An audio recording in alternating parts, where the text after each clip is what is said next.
மாணவர்கள் மற்றும் நண்பர்களுக்கு வணக்கம். லாஸ்ட் கிளாஸில் ஹிஸ்ட்ரி டாப்பிக்கில் நம்ம 7th ஸ்டாண்டர்டில் உள்ள ஃபஸ்ட்டு டேர்மில் ஃபஸ்ட் அண்ட் செகண்ட் லெசன் பார்த்தோம். அதன் கண்டினியூஷனாக பார்த்தோம் அப்படின்னு சொன்னாக்கா இந்த செஷனில் தேர்ட் அண்ட் ஃபோர்த் லெசன். ஆக அந்த 7th ஸ்டாண்டர்டில் டேர்ம் 1ல் இருக்கக்கூடிய தேர்ட் அண்ட் ஃபோர்த் லெசன் ஹிஸ்ட்ரியில் என்ன இருக்குங்கிறத கொஞ்சம் ப்ரீஃபாக பார்க்கலாம். அப்போ அந்த லெசன் நேம் பார்த்தீங்க அப்படின்னு சொன்னாக்கா emergence of new kingdoms in South India. அதிலே குறிப்பாக பார்த்தோம் அப்படின்னு சொன்னாக்கா லேட்டர் சோலாஸ் அண்ட் பாண்டியாஸ் அப்படின்னு சொல்லிட்டு ஒரு சின்ன குறிப்பு கொடுத்துருக்குறாங்க. அப்போது சவுத் இந்தியாவை பொறுத்தவரை நமக்கு நல்லாவே தெரியும். மூவேந்தர்கள்னு சொல்லக்கூடிய இந்த சேர சோழ பாண்டிய மன்னர்கள் பார்த்தோம் அப்படின்னு சொன்னாக்கா இந்த தென்னிந்தியாவில் ஆதி காலத்துலேருந்து வந்து ரூல் பண்ணிகிட்டு இருந்தாங்க அப்படின்ற விஷயம் நமக்கு தெரியும். இப்போ ஒரு சின்ன ஒரு விஷயம் என்னன்னாக்கா தஞ்சாவூர் பெரிய கோவில், கங்கை கொண்ட சோழபுரம், தாராசுரத்தில் இருக்கக்கூடிய இந்த ஐராதீஸ்வரர் கோவில், இந்த கோவில்லாம் யார் கட்டினது அப்படின்னாக்கா சோழர்கள் அப்படின்னு சொல்லுவாங்க. இதிலே முற்கால சோழர்களா பிற்கால சோழர்களா அப்படின்னு சொல்லி பார்த்தோம் அப்படின்னு சொன்னாக்கா பிற்கால சோழ வம்சத்தை சார்ந்த ராஜராஜ சோழன், அதுக்கு அடுத்தது வந்த ராஜேந்திர சோழன், அதுக்கு அடுத்தது வந்த பராந்தக சோழன், இவங்கெல்லாம் பார்த்தோம் அப்படின்னு சொன்னால் பிற்கால சோழ வம்சம்னு சொல்லுவாங்க. ஆக இந்த சோழ வம்சம் தான் பார்த்தோம் அப்படின்னு சொன்னாக்கா இப்போதைக்கு ப்ரெசண்டில் சோழர்கள் கட்டின இந்த கோயில் அப்படின்னு சொல்லக்கூடிய கங்கை கொண்ட சோழபுரம், தாராசுரம் ஐராதீஸ்வரர் கோவில், தஞ்சாவூர் பெரிய கோவில், இந்த கோயில்கள்லாம் கட்டினாங்க. இந்த விஷயத்த ஆரம்பத்தில் இந்த லெசனை நீங்கள் படிக்கிறதுக்கு முன்னாடியே தெரிஞ்சுக்கணும். ஏன் அப்படின்னு சொன்னாக்கா இந்த லெசனை பொறுத்தவரை எல்லாமே எதை பற்றி பேசியிருப்பாங்க அப்படின்னு சொன்னாக்கா லேட்டர் சோலாஸ் அண்ட் பாண்டியாஸ், பிற்கால சோழ வம்சம் மற்றும் பாண்டிய வம்சத்தை பற்றி பேசக்கூடிய லெசன் தான் என்ன அப்படின்னாக்கா இந்த லெசனு. ஆக அந்த கிங்டம்ஸை பொறுத்தவரை சவுத் இந்தியாவில் இந்த ரெண்டும் என்ன மாரியான கல்ச்சர்ஸ் ஃபாலோ பண்ணியிருந்தாங்க, ஆக இவங்களோட தலைநகரங்கள் என்னென்ன இருந்துச்சு, ஆக இவங்க விட்டுட்டு போன குறிப்பு, இந்த மாதிரி விஷயங்கள்லாம் பார்த்தோன்னாக்கா இந்த புக்கில் எலாபரேட்டாக பேசியிருப்பாங்க. நல்லா குறிப்பாக சொல்ல போனோம் அப்படின்னு சொன்னாக்கா இந்த சோழர்கள் அப்படின்னு சொல்லி பார்த்தோம் அப்படின்னு சொன்னால் அவங்களோட தலைநகரமாக இருந்த இடம் இது. ஆக அந்த பிற்கால சோழ வம்சத்தை தோற்றுவித்தவர், அதாவது பார்த்தோம் அப்படின்னு சொன்னாக்கா அந்த விஜயாலயன்னு சொல்லுவாங்க. இந்த சோழர்கள் காலம் பார்த்தீங்கன்னாக்கா ஒரு குறிப்பிட்ட காலம் பார்த்தோம் அப்படின்னு சொன்னாக்கா அந்த களப்பிரர்கள் மற்றும் பல்லவர்கள் பார்த்தோம் அப்படின்னு சொன்னாக்கா தமிழ்நாட்டை ஃபுல்லாக ரூல் பண்ணியிருப்பாங்க. அந்த காலகட்டத்தில் இந்த சோழர்களோட ரூல் பார்த்தீங்கன்னாக்கா இடையில கொஞ்சம் காலம் பார்த்தோன்னாக்கா ஸ்டாப் ஆகிருக்கும். மறுபடியும் பிற்கால சோழ வம்சம்னு சொல்லிட்டு ஒன்று ஆரம்பிக்கும். அந்த சோழ வம்சத்தை தோற்றுவித்தவர் அப்படின்னு சொல்லி பார்த்தோம் அப்படின்னு சொன்னாக்கா அந்த விஜயாலய சோழன் சொல்லுவாங்க. அப்போ அவர் காலத்தில் ஸ்டார்ட் ஆகி அதுக்கு அடுத்தது வந்து முதலாம் ராஜேந்திரன், முதலாம் ராஜராஜ சோழன், இப்படி பார்த்தோம் அப்படின்னு சொன்னாக்கா அடுத்தடுத்து க்ரோனாலஜியில் அடுத்தடுத்த கிங்ஸ்லாம் ரூல் பண்ணியிருப்பாங்க. இப்போ இந்த லெசனை பொறுத்தவரை நீங்கள் என்னென்ன கான்சன்ட்ரேட் பண்ணணும் அப்படின்னு சொல்லி பார்த்தோம் அப்படின்னு சொன்னாக்கா பிற்கால சோழ வம்சத்தை தோற்றுவித்தவர்லேருந்து பிற்கால சோழ வம்சத்தோட முதல் அரசர், கடைசி அரசர், அப்புறம் இவங்களோட தலைநகரம் பார்த்தோம் அப்படின்னு சொன்னாக்கா முதல்ல உறையூர் அப்படின்ற இடத்துல இருக்கும். அதுக்கடுத்து அந்த கங்கை கொண்ட சோழபுரம் அப்படின்ற இடத்துக்கு மாறும்.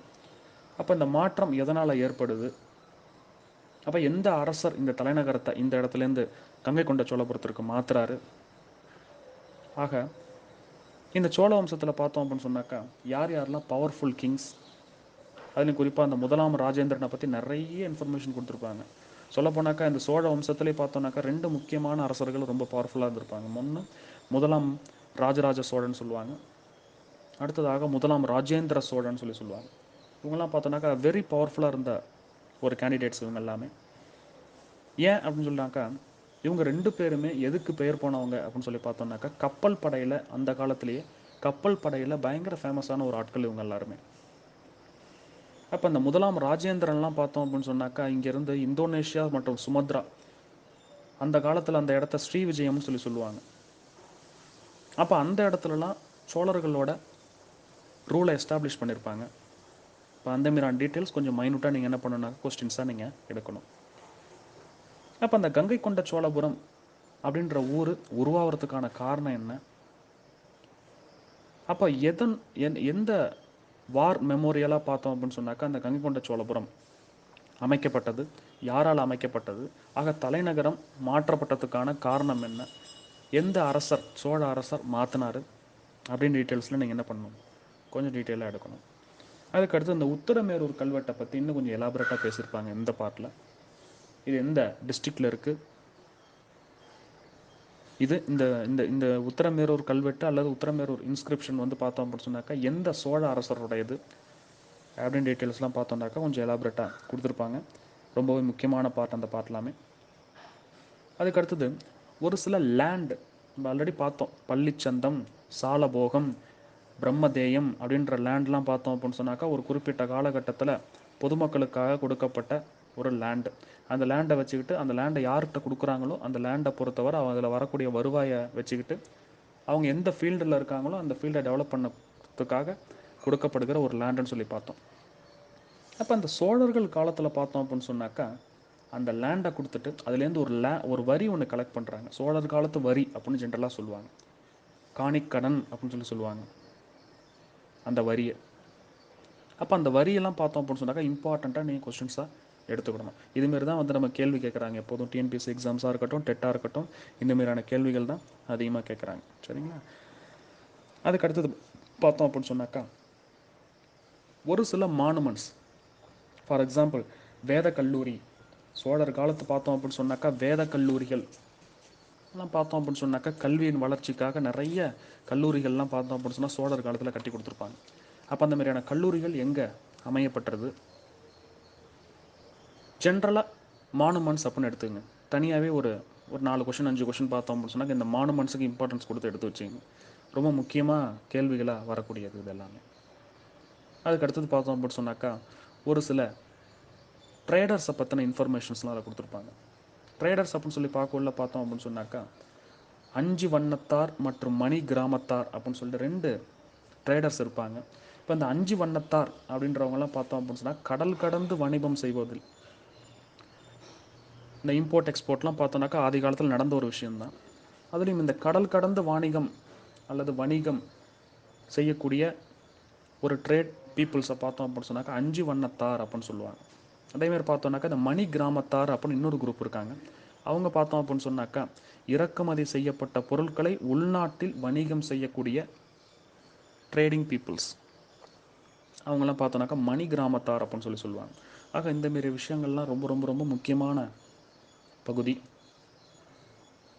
சரிங்களா? ரைட்.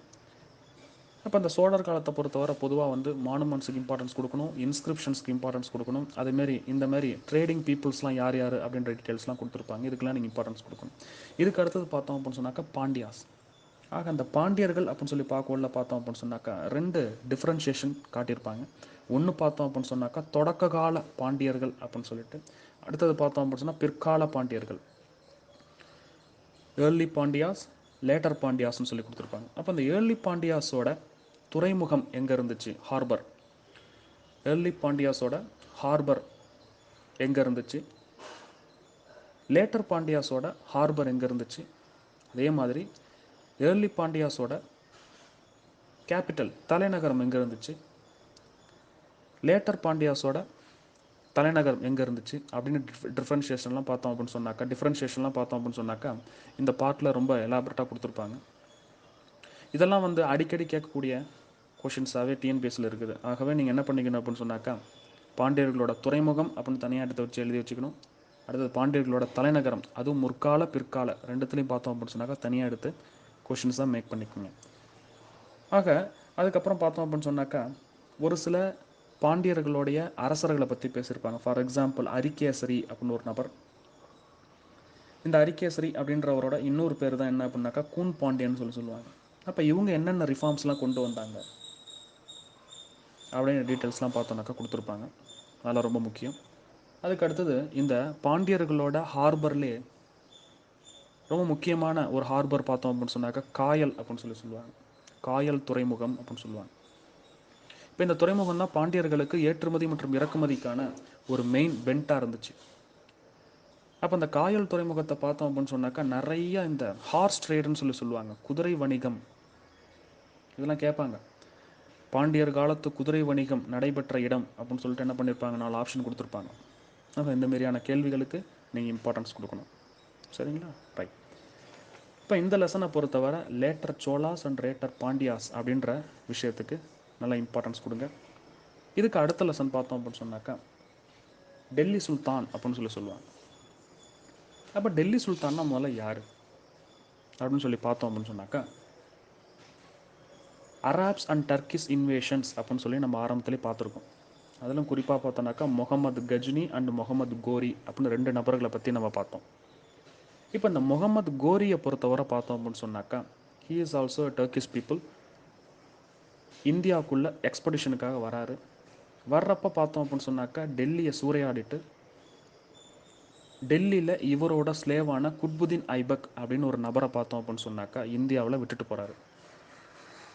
இந்தியாவில் இருக்கக்கூடிய டெரிட்டரிஸை மெயின்டைன் பண்ணுறதுக்காக பார்த்தோம்னாக்கா கோரியோட ஒரு ஸ்லேவ் குட்புதீன் ஐபக் அப்படின்ற ஒரு நபரை கோரி விட்டுட்டு போகிறாரு. அப்போ குட்புதீன் ஐபக் பார்த்தோம்னாக்கா ஒரு 4 வருஷம் பார்த்தோம் அப்படின்னு சொன்னாக்கா அவரோட அடிமையாகவே ரூல் பண்ணிகிட்டு இருக்கிறாரு இந்தியாவை. கோரி ஒரு ஸ்டேஜில் இறந்து போனதுக்கப்புறம் இந்தியாவில் தன்னிச்சையாக குட்புதீன் ஐபக் ஒரு பெரிய டைனாஸ்டியை உருவாக்குறாரு. அதுதான் ஸ்லேவ் டைனாஸ்டி அல்லது அடிமை வம்சம்னு சொல்லி ஆரம்பிக்கிறார். ஏன்னா இவர் ஒரு அடிமை, அதனால் அதை நேம் என்ன வைக்கிறார் அப்படின்னாக்கா அடிமை வம்சம் அல்லது ஸ்லேவ் டைனாஸ்டி அல்லது மம்லுக் டைனாஸ்டி அப்படின்னு சொல்லுவாங்க. அப்படி ஒரு டைனாஸ்டியை பார்த்தோம் அப்படின்னு சொன்னாக்கா ஸ்டார்ட் பண்ணுறாரு. ஸ்டார்ட் பண்ணதுக்கப்புறம் பார்த்தோம் அப்படின்னு சொன்னாக்கா தன்னையே இந்தியாவின் முதல் சுல்தான் அப்படின்ற ஒரு பேரில் பார்த்தோம் அப்படின்னு சொன்னாக்கா அழைச்சிக்கிறாரு. அப்போது இந்தியாஸ் ஃபர்ஸ்ட் சுல்தான் அப்படின்னு சொல்லி பார்த்தோம் அப்படின்னு சொன்னால் குட்புதீன் ஐபக் பேரை சொல்லுவாங்க. ஏன்னாக்கா தன்னைத்தானே ஒரு சுல்தான் அல்லாத பிரதம மந்திரி அப்படின்னு தன்னைத்தானே என்ன பண்ணிக்கிறார், ஒரு ராஜா அப்படின்னு தன்னைத்தானே அறிவிச்சுக்கிட்டு என்ன பண்ணுறாருனா இந்தியா என்னோட கையில் அப்படின்னு சொல்லிட்டு என்ன பண்ணுறாருனாக்கா ஒரு ரூலை ஸ்டார்ட் பண்ணுறாரு. அவர் ஸ்டார்ட் பண்ண டேட் பார்த்தோம் அப்படின்னு சொன்னாக்கா 1206. இந்த காலகட்டத்தில் பார்த்தோம் அப்படின்னு சொன்னாக்கா இவரோட ரூலை ஸ்டார்ட் பண்ணியிருப்பார். இப்போ அந்த 1206லிருந்து 1526 வரைக்கும் இந்த காலகட்டத்தில் இடையில இந்தியாவை யார் ரூல் பண்ணிக்கிட்டு இருந்தாங்க அப்படின்னு சொல்லி பார்த்தோன்னாக்கா பொதுவாக டெல்லி சுல்தான் அப்படின்னு சொல்லி சொல்லுவாங்க. அப்போ அந்த டெல்லி சுல்தானோட ஆரம்ப கட்ட கால டைனாசிட்டி அப்படின்னு சொல்லி பார்த்தோம் அப்படின்னு சொன்னாக்கா ஸ்லேவ் டைனாசிட்டின்னு சொல்லுவாங்க. அதுக்கு அடுத்தது பார்த்தோம் அப்படின்னு சொன்னால் கில்ஜி டைனாசிட்டி. அதே டெல்லி சுல்தானில் வேற ஒரு வம்சம் இந்தியாவை ரூல் பண்ணும். அந்த வம்சத்தோட பேர் என்னன்னாக்கா கில்ஜி டைனாசிட்டி அப்படின்னு சொல்லுவாங்க. அதுக்கு அடுத்தது துக்ளக் டைனாசிட்டி, அதுக்கு அடுத்தது சையத் டைனாசிட்டி, அதுக்கு அடுத்தது லோடி டைனாசிட்டி. இப்படி பார்த்தோம் அப்படின்னு சொன்னாக்கா 5 டிஃப்ரெண்ட் டைப்ஸ் ஆஃப் டைனாசிட்டிஸ் ஒரு பர்டிகுலர் பீரியடில் இந்தியாவை ரூல் பண்ணியிருக்கும். இந்த காலகட்டத்தை தான் என்ன சொல்கிறாங்கன்னாக்கா டெல்லி சுல்தான்களின் காலம் அல்லது த டெல்லி சுல்தானேட் அப்படின்னு சொல்லி சொல்லுவாங்க. சரிங்களா? இது ஜென்ரலாக ஒரு இன்ட்ரொடக்ஷன். இதுக்கப்புறம் ஒவ்வொரு டைனாசிட்டிஸ்லையும் இருக்கக்கூடிய நபர்களை பற்றி இந்த பாடப்புத்தகத்தில் எல்லாவர்கிட்ட பேசியிருப்பாங்க.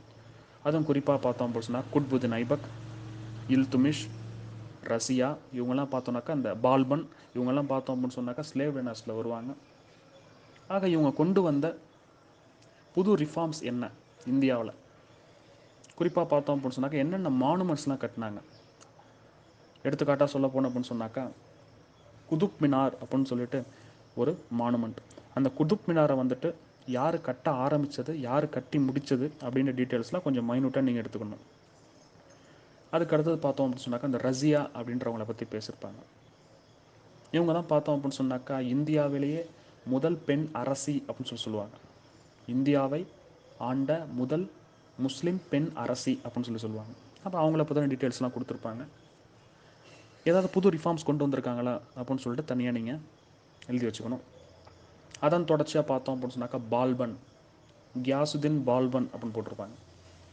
அப்போ அந்த பால்பன் அப்படின்னு சொல்லி பார்க்கக்குள்ள ஒரு சில சின்ன சின்ன ரிஃபார்ம்ஸ்லாம் கொண்டு வந்திருப்பார். ஃபார் எக்ஸாம்பிள் இந்த ஸ்பை சிஸ்டம்னு சொல்லி சொல்லுவாங்க, ஒற்றற்படை,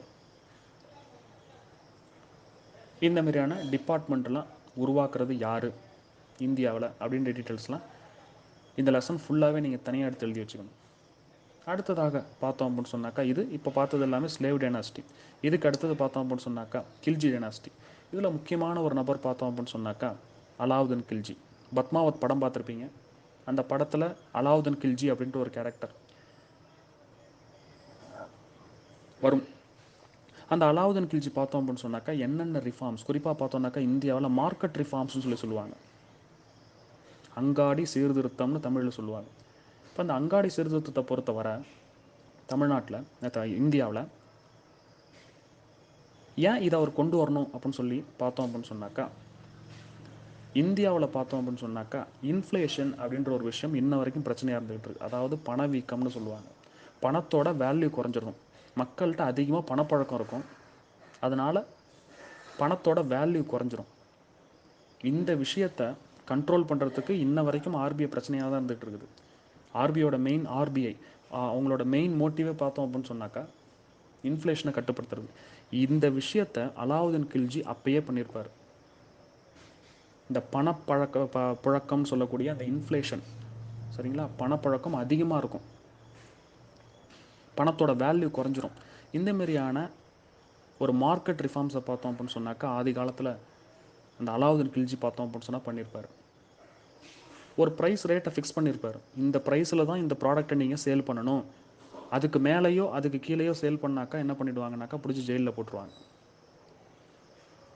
இதுதான் ஒரு மார்க்கெட் ரிஃபார்ம்ஸ். ஏன் அப்படின்னு சொன்னாக்கா ஒரு குறிப்பிட்ட பொருளை வந்துட்டு குறிப்பிட்ட அமௌண்ட் தான் கொடுத்து வாங்கணும், அதுக்கு மேலேயோ அதுக்கு கீழேயோ வாங்கணும் அப்படின்னு சொன்னாக்கா பணத்தோட வேல்யூ குறைஞ்சி போயிடணும் அப்படின்ற காரணத்தினால என்ன பண்ணுறாரு அப்படின்னு சொன்னாக்கா இந்த இந்த இந்த பொருளை இந்த ரேட்டுக்கு தான் நீ வாங்கணும் அப்படின்னு ஒரு ப்ரைஸ் ரேட்லாம் ஃபிக்ஸ் பண்ணி என்ன பண்ணியிருப்பாருன்னா ஒரு மார்க்கெட் ரிஃபார்ம்ஸ், ஒரு மார்க்கெட் ரிஃபார்ம் பண்ணக்கூடிய ஒரு டிபார்ட்மெண்ட், அந்த டிபார்ட்மெண்ட்டில் இருக்கக்கூடிய ஆஃபீஸர்ஸ்லாம் தனித்தனி பேரில் போட்டு வச்சுருப்பாரு. சரிங்களா? இப்போ அதெல்லாம் வந்து நீங்கள் இம்பார்ட்டண்ட்டாக பார்த்துக்கணும். அதுக்கு அடுத்ததாக பார்த்தோம்னாக்கா அந்த கில்ஜி வம்சம் போனதுக்கப்புறம் துக்ளக், கியாசுதீன் துக்ளக், அடுத்தது பார்த்தோம்னாக்கா முகமது பின் துக்ளக், ஃபெரோஸ் துக்ளக், இவங்கெல்லாம் பார்த்தோன்னா வந்திருப்பாங்க. அதுலேயும் குறிப்பாக அந்த ஃபெரோஸ் துக்ளக்லாம் பார்த்தோம் அப்படின்னு சொன்னாக்கா நிறைய அக்ரிகல்ச்சர் லோன்ஸ்லாம் பார்த்தோம் அப்படின்னு சொன்னாக்கா கொடுத்துட்டு அக்ரிகல்ச்சர் லோன்ஸ்லாம் வந்துட்டு தள்ளுபடி பண்ணியிருப்பார். இப்போ இந்தமாரியான மைன்யூட் டீட்டெயில்ஸ்லாம் நீங்கள் கொஷினாக எடுக்கணும். இதுமாரி தான் கேள்விகள் அடிக்கடி கேட்டுக்கிட்டே இருக்காங்க. சரிங்களா? ரைட். இப்போ துக்ளக் வம்சம் முடிஞ்சதுக்கப்புறம் பார்த்தோம் அப்படின்னு சொன்னாக்கா சையத் வம்சம்னு ஒரு சையத் டைனாஸ்டின்னு தனியாக ஒரு டைனாஸ்டி வரும். அப்போ அந்த சையத் டைனாஸ்டி இதை ஆரம்பித்தவர் யார்? கிறிசர் கார்னு சொல்லுவாங்க. சரிங்களா? அப்போ அந்த சையத் வம்சத்துக்கு அடுத்தது பார்த்தோம் அப்படின்னு சொன்னாக்கா லோடி டைனாஸ்டி அப்படின்னு சொல்லுவாங்க. இப்போ அந்த லோடி டைனாஸ்டியோட பார்த்தோம் அப்படின்னு சொன்னால் டெல்லி சுல்தானேட்டோட பீரியடே முடிஞ்சு போயிடும். இப்போ அந்த லோடி டைனாஸ்டியில் லாஸ்ட் அரசர் அல்லது டெல்லி சுல்தானின் கடைசி அரசர் அப்படிலாம் கேட்குறாங்க அப்படின்னு சொன்னாக்கா இந்த லோடி வம்சத்தில் வரக்கூடிய இப்ராஹிம் லோடி அப்படின்னு ஒரு நபரை சொல்லுவாங்க. அப்போ இந்த இப்ராஹிம் லோடி எதனால் வந்துட்டு இந்தியாவை இழக்கிறாரு, இந்த காலகட்டத்துக்கு அப்புறம் இந்தியாவுக்கு ரூல் பண்ணுறது யார் அப்படின்னு சொல்லி பார்த்தோம்னாக்கா முகல்ஸ்ன்னு சொல்லுவாங்க அல்லது முகலாயர்கள். அப்போது அதில் உள்ள முகலாயர்களில் உள்ள ஒரு முக்கியமான நபர் பாபர் அப்படின்ற ஒருவர் என்ன பண்ணுறாரு, இந்தியாவில் இந்த இப்ராஹிம் லோடியை டிஃபீட் பண்ணிவிட்டு முகல் எம்பையர் அப்படின்னு ஒரு எம்பையரை ஸ்டார்ட் பண்ணுறாரு இந்தியாவில். சரிங்களா? அப்போது டெல்லி சுல்தானோட ஃபஸ்ட்டு அரசர் அப்படின்னு சொல்லி பார்த்தோம் அப்படின்னு சொன்னாக்கா குத்புதீன் ஐபக். டெல்லி சுல்தானோட லாஸ்ட் அரசர் யார் அப்படின்னு சொல்லி பார்த்தோம் அப்படின்னு சொன்னால் இப்ராஹிம் லோடி. ஆக இந்தமாரியான டீட்டெயில்ஸ்லாம் நீங்கள் என்ன பண்ணிக்கணும் அப்படின்னு சொன்னாக்கா செப்பரேட்டாக எடுத்து வச்சுக்கணும். சரிங்களா? இப்போ நம்ம 2 லெசனை பற்றி டிஸ்கஸ் பண்ணியிருக்கோம். 2 லெசன்லையும் பார்த்தோம் அப்படின்னு சொன்னாக்கா ஒரு 150 கொஷின்ஸ் நீங்கள் தாராளமாக எடுக்கலாம். சரிங்களா? தேங்க்யூ. கொஷின்ஸ் நல்லா கொஞ்சம் டீப்பாக கொஞ்சம் எடுங்க, இன்டெப்த்தாக கொஞ்சம் எடுங்க, கொஞ்சம் ஸ்டாண்டர்டாக எடுங்க. Thank you for